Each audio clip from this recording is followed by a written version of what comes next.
Si, je l'ai déjà montré. Ah, il y en a Je monte là. Ouais. Bonjour. Oula, il y a déjà des sellettes là.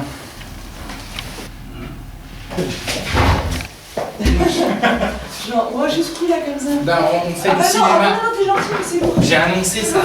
Ça venue La venue. au monde. Elle a une jolie couleur. Non, pas photo, pas photo.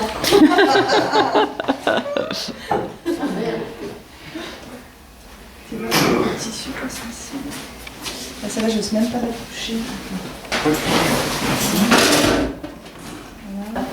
Alors Laurent, tu as déjà exposé donc tes bronzes, on a déjà vu ça ensemble, mais là tu nous montres quelque chose de tout à fait différent.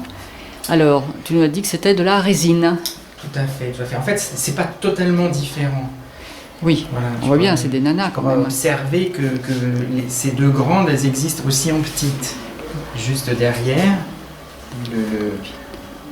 l'homme pudique, et Ouais. puis elle s'éveille. Mhm. Voilà. Et donc, ces résines, elles sont venues de l'envie d'agrandir ces petits bronzes. Mhm. Et donc, je cherchais des moyens de travailler en grand. Mhm. Mais le problème, c'est le problème du poids. Mhm. Voilà. Je me suis dit, si j'attaquais directement en marbre, il allait me falloir des camions, des palans, tout ça. Donc, j'ai réfléchi à des choses qui puissent se fabriquer facilement, se transporter facilement.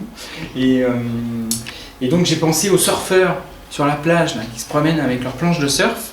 Ouais. Donc, j'ai été les voir, je leur ai demandé en quoi c'était fait. Ils m'ont dit, bah, c'est une âme en polystyrène avec de la fibre de verre, de la résine, tout pour rigidifier. Et donc je me suis lancé. Je suis parti de mes modèles existants. J'ai taillé le polystyrène, j'ai fait la forme et puis voilà, je les ai enduits de résine. Ce qui me permet d'avoir des sculptures à l'échelle humaine qui font à peu près 6-7 kilos. Très faciles à transporter, très résistantes et avec lesquelles on peut se baigner. Ah, en plus, tous les avantages. Et donc, pour travailler à l'échelle humaine comme je l'avais jamais fait, j'avais un peu peur de me perdre dans les dimensions. Donc ce que j'ai fait, j'ai pris les dimensions sur moi. J'ai mesuré mon bras, mon pied, ma main. Je me suis pris comme modèle pour faire une femme. Et pour faire un homme aussi. Voilà, vous voyez, d'ailleurs c'est à peu près la bonne taille. Hein. On va faire ta main à côté de la sienne.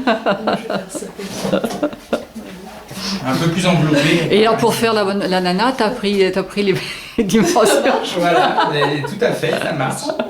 Regardez le plafond, ça. Ah bah super. ouais. Ah, génial. C'est les mêmes. Génial, les deux mêmes. Après, j'ai fait un travail de peinture sur mes résines.